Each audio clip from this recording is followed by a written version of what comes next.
জেলে এই চিংড়ি মাছগুলো এবার আমি ভেজে নেব। এগুলো ছেড়ে দিলাম।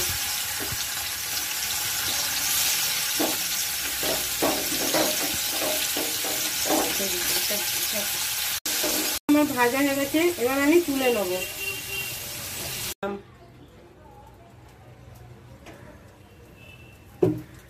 তেলটা গরম হলে পেঁয়াজগুলো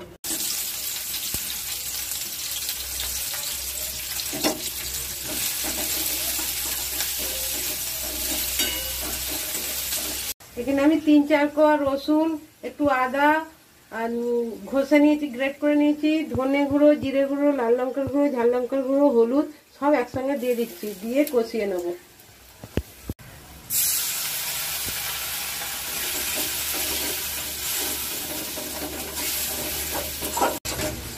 ছোট ছোট কুচি করে রেখেছি, সেটা দিয়ে দিলাম।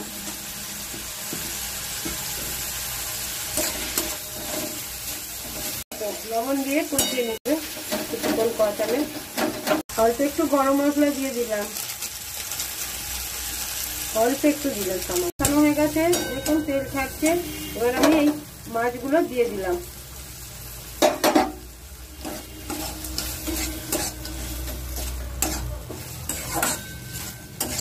অল্প জল দিয়ে দেব।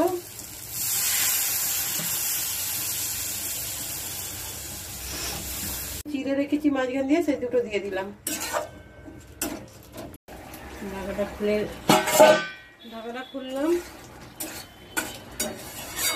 জলটাকে একটুখানি করে নেব।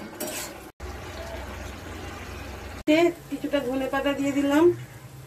এখানে আমি 200 গ্রাম মাছের করেছি, আপনারা প্রয়োজন মতন নেবেন। যদি মাছ রেসিপিটা ভালো লাগে বেশি বেশি লাইক করবেন, শেয়ার করবেন, কমেন্ট করবেন, সাবস্ক্রাইব করে রাখবেন। আর ফেসবুক থেকে দেখলে ফলো করে রাখবেন, একবার হলেও করে খাবেন।